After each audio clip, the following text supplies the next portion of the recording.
Hello दोस्तों, आप सभी का स्वागत है मेरे इस यूट्यूब चैनल पर। मेरा नाम है भीम सोनकर और हम पढ़ रहे हैं छत्तीसगढ़ सामान्य ज्ञान के बारे में। छत्तीसगढ़ सामान्य ज्ञान के अंतर्गत आज के हम इस वीडियो में छत्तीसगढ़ की जनजातियों के महत्वपूर्ण नोट पॉइंट पर चर्चा करेंगे। यह हमारा जनजाति टॉपिक का 7वां क्लास है और छत्तीसगढ़ जीके के अंतर्गत यह हमारा 26वां नंबर का क्लास है, जिसके अंतर्गत हम छत्तीसगढ़ की अन्य महत्वपूर्ण जानकारी आसानी से अच्छे से देख चुके हैं। यदि आप मेरा अन्य वीडियो नहीं देखे हैं तो आप मेरे चैनल भीम सर पर जाकर अन्य सभी वीडियो को आप आसानी से देख सकते हैं। आपको अन्य वीडियो को देखने के लिए केवल यूट्यूब में भीम सर लिखकर सर्च करना होगा, जिसके बाद आप सभी वीडियो को आसानी से देख पाएंगे। वीडियो को प्रारंभ करने से पहले कुछ महत्वपूर्ण जानकारी। हमारी संस्था कैरियर एकेडमी दल्ली राजरा जिला बालोद छत्तीसगढ़ के द्वारा MCQ ऑब्जेक्टिव टेस्ट प्रोग्राम प्रारंभ किया गया है और आज का हमारा जो दिनांक है 31/6/2020 और आज का हमारा जो टॉपिक है छत्तीसगढ़ की जनजातीय, जिसमें हम कुछ महत्वपूर्ण नोट पॉइंट पर चर्चा करेंगे। टेस्ट का जो समय होता है रात्रि 9:30 से 10:30 बजे के बीच। जिस टॉपिक को लेकर आपका टेस्ट दिलाना है उसका टेस्ट 9:30 से 10:30 के बीच होता है। इस टेस्ट में जुड़ने के महत्वपूर्ण फायदे होंगे। आपको टॉपिक से संबंधित डिटेल नोट्स का PDF दिया जाएगा, वीडियो दिया जाएगा और टेस्ट में पूछे गए ऑब्जेक्टिव क्वेश्चनों का PDF भी आपको दिया जाएगा। इस प्रोग्राम को ज्वाइन करने के लिए आप इस नंबर पर व्हाट्सएप में YesGK MCQ टेस्ट लिखकर मैसेज कर सकते हैं। इस टेस्ट में जुड़ने के जो फीस है 150 रुपये प्रति माह फीस रखा गया है और पेमेंट करने के लिए आप इस नंबर पर गूगल पे या फ़ोन की मदद से आप पेमेंट कर सकते हैं। तो चलिए स्टार्ट करते हैं। हमारा आज का टॉपिक छत्तीसगढ़ की जनजातियों का नोट पॉइंट। तो इस नोट पॉइंट के अंतर्गत देखते हैं हम सबसे पहले छत्तीसगढ़ के जनजाति नाट्य के बारे में देखते हैं। तो छत्तीसगढ़ का जो जनजाति नाट्य है, इस जनजाति नाट्य के अंतर्गत हमसे सबसे पहले है आपका माओ पाटा, जिसे को कहा जाता है आपका गौरा नाट्य। क्या कहा जाता है? गौरा नाट्य कहा जाता है, या उसी का हम कहते हैं माओ पाटा। माओ पाटा का हम बात करें तो इसमें बताया गया आपका कि यह मुड़िया जनजाति की शिकार पर आधारित नाट्य है। ठीक है, मुड़िया जनजाति के शिकार पर आधारित नाट्य कौन सा है? तो आपका माओ पाटा। इसमें बताया गया है जिसमें जंगली भैंसे या सांभर के शिकार का मंचन किया जाता है। जब भी इसको अपन माओ पाटा नृत्य करते हैं तो इसमें आपके जंगली भैंसे और सांभर इनके जो शिकार किस तरीके से होता है उसका एक रूप दिखाया जाता है। इसमें मुख्य रूप से वाद्य यंत्र के दौरान अपन देखते हैं तो आपका कोटाइका और टिमकी, कोटाइका और टिमकी का मुख्य रूप से इसमें प्रयोग होता है वाद्य यंत्र के रूप में। तो ये हो गया हमारा पहला माओ पाटा नाट्य के बारे में। माओ पाटा के बाद हमारा है भतरा नाट। भतरा नाट के बारे में देखो क्या बताया गया है। तो इसमें लिखा गया है कि यह बस्तर के भतरा जनजाति द्वारा किया जाता है। इस भतरा नाट में केवल पुरुष ही भाग लेते हैं। इस पर उड़िया का प्रभाव स्पष्ट दिखाई देता है। किसका प्रभाव? के उड़िया का प्रभाव स्पष्ट दिखाई देता है, अतः इसे उड़िया नाट्य भी कहा जाता है। क्या कहा जाता है? तो भतरा नाट को ही क्या कहा जाता है बोलेंगे तो उड़िया नाट कहा जाता है। इसमें बताया गया है आपका कि भतरा नाट कथानक युद्ध प्रधान होता है। इसकी कथा वस्तु का स्रोत प्रायः पौराणिक प्रसंग होते हैं। तो ये जो भतरा नाट में आपका जो कथानक युद्ध प्रधान होता है और इसका मुख्य स्रोत आपके जो पौराणिक प्रसंग पर ये मुख्य रूप से आधारित होता है। तो इतना आपको याद रखना है भतरा नाट के बारे में। भतरा नाट के बाद हमारा जो तीसरा है आपका, जिसका नाम है आपका दाही कांदो। क्या नाम है? दाही कांदो। इसका अपन आयोजन का बात करें दाही कांदो का, तो इसका आयोजन कृष्ण जन्माष्टमी के अवसर पर किया जाता है। इतना आपको यहाँ से मात्र याद रखना है। दाही कांदो के बाद हमारा जो चौथा नंबर का है, जिसका नाम है आपका खम्ब स्वांग। क्या नाम है आपका? खम्ब स्वांग। तो खम्ब स्वांग जो नाट्य है ये आपका मुख्य रूप से कोरकू जनजाति द्वारा किया जाता है और इसका जो आयोजन आपका क्वार नवरात्रि, कौन सा नवरात्रि? क्वार नवरात्रि से देव प्रबोधनी एकादशी तक किया जाता है, जिसका नाम क्या है आपका? जिसका नाम है आपका खम्ब स्वांग। तो ये हो गया हमारा जनजाति नाट्य को लेकर महत्वपूर्ण पॉइंट। जनजाति नाट्य के बाद हमारा जो अगला पॉइंट है वो है आपका जनजाति के महत्वपूर्ण पर्व और त्योहारों के बारे में। तो देखते हैं जनजाति का महत्वपूर्ण पर्व व त्योहार से संबंधित हम कौन सा चीज़ याद करेंगे। तो प्रमुख त्योहार की सूची में देखते हैं कौन कौन सा त्यौहार इंपॉर्टेंट है और कौन कौन सी जनजाति द्वारा मनाया जाता है, और कुछ विशेष पॉइंट इस पर हम चर्चा करेंगे जो एग्जाम में पूछा गया हो। तो सबसे पहला हमारा जो पर्व है जिसका नाम है आपका घोंचा पर्व। कौन सा पर्व है? घोंचा पर्व का जो आयोजन मुख्य रूप से किया जाता है माड़िया जनजाति के द्वारा, और इसमें बताया गया है आपका कि जो बस्तर अंचल में आषाढ़ माह में ये मनाया जाता है। कौन से माह में? आषाढ़ माह में मनाया जाता है। और इसमें बताया गया है कि आपका यह बस्तर दशहरा का एक भाग है जिसमें रथ यात्रा निकाली जाती है, जिसमें रथ यात्रा निकालते हैं किस पर्व के दौरान? तो घोंचा पर्व के दौरान। तो घोंचा पर्व किसका हिस्सा होता है? तो बस्तर दशहरा जो 75 दिनों तक होता है उसका यही हिस्सा है आपका घोंचा पर्व। तो इतना आपको इसके बारे में याद रखना है। दूसरा हमारा पर्व है आपका मेघनाथ पर्व। मेघनाथ पर्व का हम बात करें तो ये गौड़ जनजाति के द्वारा मनाया जाता है, और इसमें बताया गया है कि आपका फाल्गुन माह में, कौन सा माह में? फाल्गुन माह में मुख्य रूप से मनाया जाता है, फागुन के महीने में। कौन सा पर्व आपका? मेघनाथ पर्व गौड़ जनजाति के द्वारा। नेक्स्ट पर्व है जिसका नाम है आपका दियारी पर्व। तो दियारी पर्व का हम बात करें तो यह भी माड़िया जनजाति द्वारा मुख्य रूप से मनाया जाता है, और बताया गया है कि इस त्यौहार में अपने पशु को भोजन खिलाते हैं। ये दीपावली के समय मनाया जाता है आपका। तो दीपावली के समय ही मनाया जाता है आपका दियारी पर्व, जिसमें जितने भी आपके जो पशु होते हैं उनको मुख्य रूप से भोजन खिलाकर इस पर्व को मनाया जाता है। नेक्स्ट है आपका सरहुल पर्व, सरहुल त्यौहार।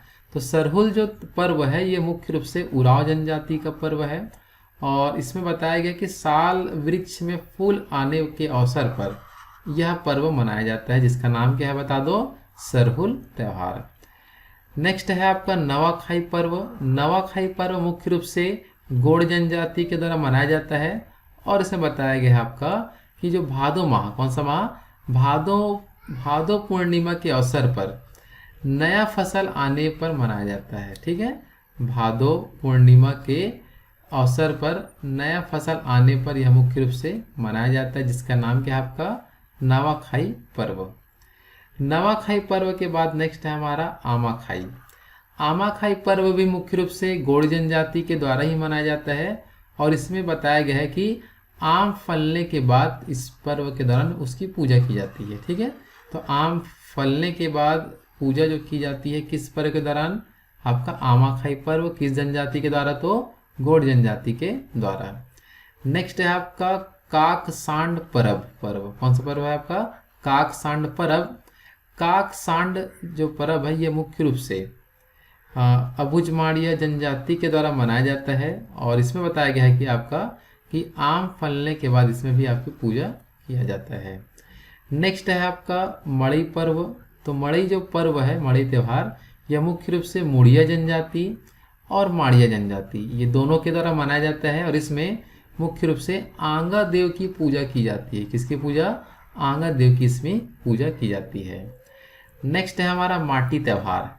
माटी त्यौहार है जिसको भी गौड़ जनजाति के द्वारा ही मनाया जाता है, और इस माटी त्यौहार में होता यह है कि पृथ्वी देवी की पूजा की जाती है। किसकी पूजा की जाती है? तो पृथ्वी देवी की पूजा किसमें? माटी त्यौहार में की जाती है। मुख्य रूप से किस क्षेत्र तरफ मनाया जाता है? तो पूरे बस्तर संभाग में यह पर्व मनाया जाता है, जिसका नाम है आपका माटी त्यौहार। तो माटी त्यौहार गौड़ जनजाति जिसमें पृथ्वी देवी की पूजा करते हैं, किस संभाग में? आपके बस्तर संभाग में। नेक्स्ट है हमारा जिसका नाम है आपका बाली पर्व। कौन सा पर्व है? बाली पर्व। तो बाली पर्व मुख्य रूप से हलबा जनजाति के द्वारा आपका मनाया जाता है। नेक्स्ट पर्व है जिसका नाम है बीज बोहानी। क्या नाम है आपका? बीज बोहानी। तो बीज बोहानी मुख्य रूप से कोरवा जनजाति के द्वारा मनाया जाता है।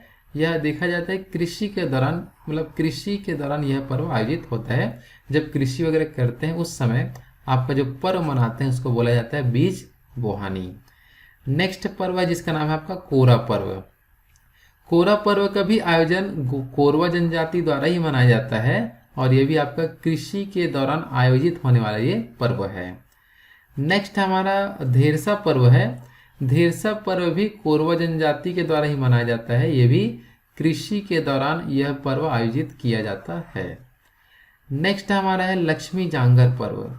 तो जो लक्ष्मी जांगर पर्व है यह मुख्य रूप से देखा गया भतरा जनजातियों में और हल्बा जनजातियों में। कौन सा पर्व? लक्ष्मी जांगर पर्व जो है वो भतरा जनजाति और हल्बा जनजाति द्वारा मनाया जाता है।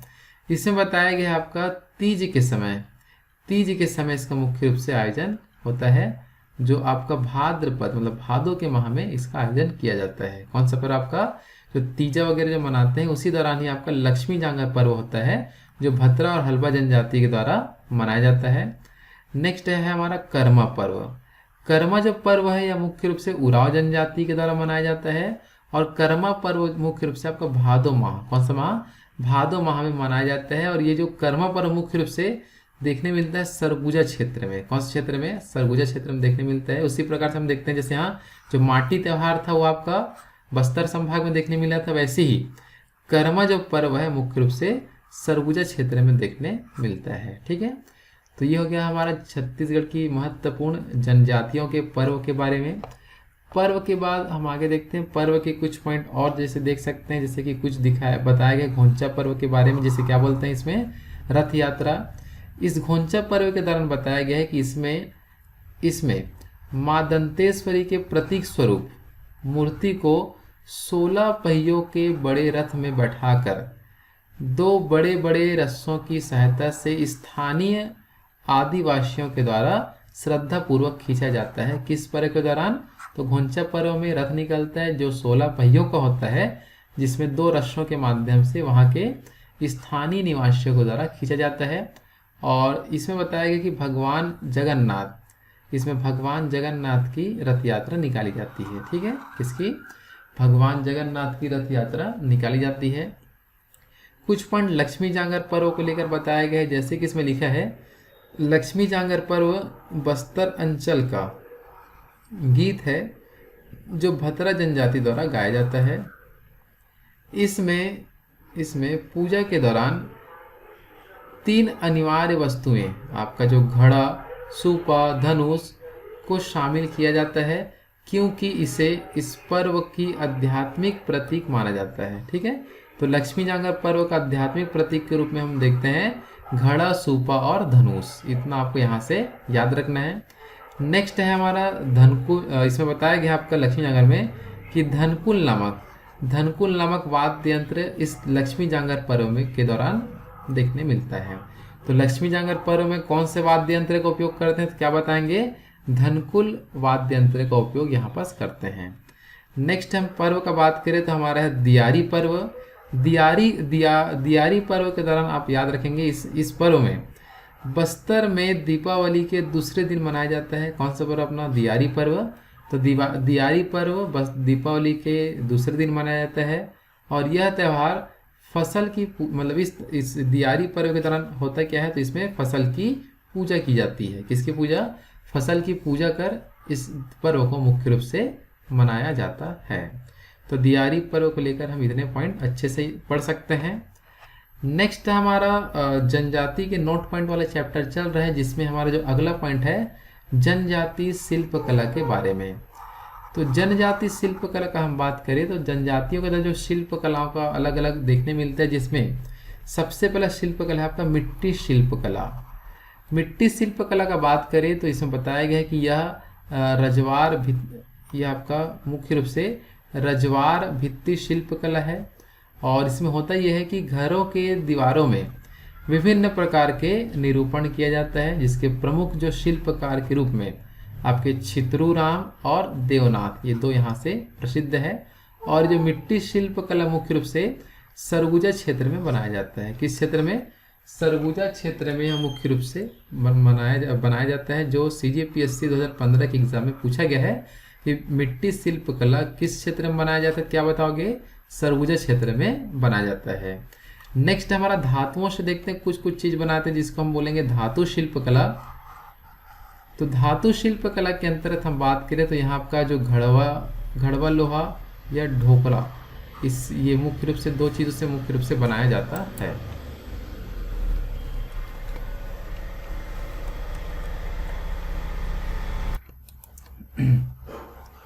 तो हम देखिए इसमें कि जो धातु शिल्प कला है, धातु शिल्प कला दो भागों में बांटा जाता है, जिसको एक को बोलते हैं अपन घड़वा शिल्प कला और एक को क्या नाम देते हैं ढोकला शिल्प कला। ये जो घड़वा जो शिल्प कला है ये देखते हैं, ये मुख्य रूप से कांस्य धातु और भ्रष्ट मोम पद्धति से मुख्य रूप से निर्मित होता है। और यहाँ जो प्रसिद्ध रूप से अपन देखते हैं तो बस्तर में जो घड़वा और रायगढ़ के झारा धातु कला और सरगुजा का मलार, ये सब आपके घड़वा लोहा मतलब धातु शिल्प के अंतर्गत शामिल होते हैं। ढोकला शिल्प अगर हम देखते हैं तो इसमें आपके पीतल और बेल धातु से मुख्य रूप से बनाया जाता है। इसके जो प्रसिद्ध व्यक्ति में आते हैं आपके जयदेव बघेल और मानिक राम घड़वा। तो ये मुख्य रूप से धातु शिल्प कला से इतना मुख्य रूप से पॉइंट याद रखना है। धातु शिल्प कला के बाद हमारा है बांस शिल्प कला। बांस शिल्प कला के अंतर्गत हम देखते हैं कि इसके अंतर्गत आपके बर्तन, टुकनी एवं अन्य पदार्थ बनाए जाते हैं। और बांस शिल्प कला के अंतर्गत कौन कौन से जनजाति द्वारा बनाया जाता है बोलेंगे तो ये आपका मुख्य रूप से कमार जनजाति, कंडरा जनजाति, धनवार जनजाति और बिरहोर जनजाति, ये मुख्य 4 जनजाति द्वारा बांस शिल्प कला मुख्य रूप से बनाया जाता है। नेक्स्ट हमारा है काष्ठ शिल्प कला। काष्ठ शिल्प कला ये मुख्य रूप से बंजारा समुदाय द्वारा बनाया जाता है, जिसे कौड़ी शिल्प कला भी कहा जाता है। ठीक है, इतना आपको यहाँ से याद रखेंगे जनजाति के शिल्प कला के बारे में। जनजाति शिल्प कला के अपन देखते हैं कुछ कुछ के विशेष पॉइंट है, जैसे कि आपका जो घड़वा शिल्प कला है, घड़वा शिल्प कला को मुख्य रूप से इसका क्षेत्र है आपका बस्तर और कोंडागांव। बस्तर और कोंडागांव क्षेत्र में देखने मिलता है घड़वा शिल्प कला। और इसमें आपके भ्रष्ट मोम पद्धति का उपयोग किया जाता है। किसका उपयोग करते हैं? भ्रष्ट मोम पद्धति का उपयोग करते हैं। इसमें होता यह है कि इसमें मुख्य रूप से कांस्य मूर्तियों का निर्माण होता है। जितने भी कांस्य मूर्ति बनते हैं बस्तर क्षेत्र में या कोंडागांव क्षेत्र में, उन्हें हम घड़वा शिल्प कला के अंदर लेते हैं। इसमें बताया गया है कि आपका जो रायगढ़ के झारा कांस्य शिल्प कला से संबंधित है। तो रायगढ़ के जो झारा है वो कांस्य शिल्प कला से संबंधित है, याद रखेंगे। ठीक है, नेक्स्ट हमारा है ढोकरा कला। तो ये जो ढोकला कला है ये मुख्य रूप से इसका जो शिल्प केंद्र आपका कोंडागांव के अंतर्गत आपके शिल्पग्राम में स्थित है। इसके जो प्रमुख शिल्पकार आपके ढोकला कला के हैं जयदेव बघेल और मानिक घड़वा। इसमें बताया गया है कि यह अंतिम रूप से निर्मित आकृति को पीतल धातु से ठोस स्वरूप प्रदान करने के लिए किया जाता है। ठीक है, ढोकला कला का उपयोग किस क्षेत्र में करते हैं? तो जितने भी आकृति बने होते हैं उसको ठोस रूप देते हैं और पीतल के रूप में इसको बनाते हैं। इसमें बताया गया है कि आपका जो बेल धातु ढोकला शिल्प से संबंधित है, बेल धातु ढोकला शिल्प से संबंधित है। नेक्स्ट हमारा है रजवार भित्ति शिल्प। रजवार भित्ति शिल्प का हम बात करें तो इसके जो प्रमुख शिल्पकार है आपके, जिसका नाम है आपका छित्रू राम और देवनाथ, जो बस्तर क्षेत्र के निवासी हैं। इस रजवार भित्ति शिल्प के अंतर्गत बताया गया है कि इसमें मिट्टी व प्राकृतिक रंगों से घर की दीवार एवं खिड़कियों में सुंदर कलाकृति की जाती है। इतना आपको याद रखेंगे। यह मुख्य रूप से बस्तर अंचल, यह मुख्य रूप से सरगुजा क्षेत्र में यह प्रसिद्ध है। किस क्षेत्र में? सरगुजा क्षेत्र में प्रसिद्ध है। नेक्स्ट आगे हमारा जो पॉइंट है वो है आपका काष्ठ शिल्प कला। कौन सा कला है? काष्ठ कला। तो काष्ठ कला में देखने मिलता है कि इसमें छत्तीसगढ़ के बंजारा समुदाय की कौड़ी शिल्प इस कला की एक जीवंत उदाहरण है। ठीक है, तो आपका जो कौड़ी शिल्प है वो काष्ठ कला के अंतर्गत मुख्य रूप से उदाहरण माना जाता है। और इसका जो प्रमुख जो आपका जो शिल्प केंद्र है, इसका जो प्रमुख शिल्प केंद्र है आपका जसपुर और रायगढ़ में देखने मिलता है। ठीक है, नेक्स्ट आगे बढ़ते हैं। तो ये हो गया हमारा प्रमुख शिल्पकलाओं के बारे में। तो इतने महत्वपूर्ण हम जनजातीय शिल्पकला के बारे में देखते हैं, जिसमें आप क्या क्या शामिल था बताइए। तो इसमें था आपका मिट्टी शिल्पकला, धातु शिल्पकला, बांस शिल्पकला और काष्ठ शिल्पकला, यहाँ से याद रखना है। नेक्स्ट हम आगे देखते हैं। तो नेक्स्ट कुछ विशेष पॉइंट है। तो जनजाति संबंधी कुछ विशेष तथ्य हम देखते हैं जो एग्जाम में, देखो ये सब एग्जाम में पूछा जा चुका है, उन सभी का आपको कुछ पॉइंट याद रखना। जैसे एग्जाम पूछा गया है कि जो आंगन देव का निर्माण किससे होता है, तो काष्ठ से किया जाता है। नेक्स्ट पॉइंट है आपका कोरकू जनजाति में स्त्री पुनर्विवाह को क्या कहते हैं, तो स्त्री पुनर्विवाह को कहा जाता है पोटा विवाह। क्या कहा जाता है, पोटा विवाह। नेक्स्ट पॉइंट है अपन का बस्तर को, इसमें बताया गया कि बस्तर को जनजाति के भूमि के नाम से जानते हैं। तो किस क्षेत्र को जनजाति की भूमि कहा जाता है, तो बस्तर क्षेत्र को। नेक्स्ट पॉइंट बताया गया है कि छत्तीसगढ़ सरकार का जनजाति अनुसंधान एवं प्रशिक्षण संस्थान, ये आपका रायपुर में स्थित है, ये भी पूछा जा चुका है। छत्तीसगढ़ में देखते हैं कि जो जनजाति समाज आपके मुख्य रूप से पितृसत्तात्मक है। क्या बता दो, पितृसत्तात्मक है यहाँ के जनजाति समाज। नेक्स्ट इसमें बताया गया है कि जनजातियों का समाज यहाँ संयुक्त समाज होता है। जनजातियों का समाज क्या होता है, संयुक्त समाज होता है। नेक्स्ट पॉइंट में लिखा है कि छत्तीसगढ़ में गाथा गायन हेतु देवार समुदाय प्रसिद्ध है। तो क्या बताएंगे, जो गाथा गायन हेतु कौन सा समुदाय प्रसिद्ध है, तो क्या बता सकते हैं, देवार समुदाय प्रसिद्ध है। नेक्स्ट पॉइंट है अपन का जिसमें लिखा है जनजातियों में पारद से आशा है आपका शिकार करना। क्या आपका, तो पारद का जो अर्थ क्या होता है बता दो, शिकार है। ये आपको मुख्य रूप से यहाँ से याद रखना है। नेक्स्ट पॉइंट इसमें बताया गया है कि आपका जो चेंद्रू जो टाइगर किड के रूप में विख्यात है, यह नारायणपुर जिले से संबंधित है। कौन सा जिला आपका, नारायणपुर जिले में इनका निवास है। किसका, आपका चेंद्रू का, जिसको हम कहते हैं टाइगर किड। क्या बोला जाता है, टाइगर किड के नाम से जाना जाता है। तो आज के हम इस वीडियो में इतने महत्वपूर्ण जनजातियों के नोट पॉइंट के बारे में पढ़े हैं, और जो एग्ज़ाम में अक्सर आते रहते हैं उन सभी वीडियो को हम यहाँ देखे हैं। यदि आप मेरा वीडियो यह आपको पसंद आए तो प्लीज़ मेरे वीडियो को लाइक ज़रूर करें, और यदि आपको कुछ जानकारी चाहिए तो कमेंट करके आप पूछ सकते हैं वीडियो के बारे में, या और कैसे कैसे आपको क्या क्या पढ़ाई करना है उन सभी के बारे में आप कमेंट करके पूछ सकते हैं। यदि आप मेरा वीडियो पहली बार देख रहे हैं तो चैनल को सब्सक्राइब करना ना भूलें, तो चैनल को सब्सक्राइब जरूर करें। धन्यवाद।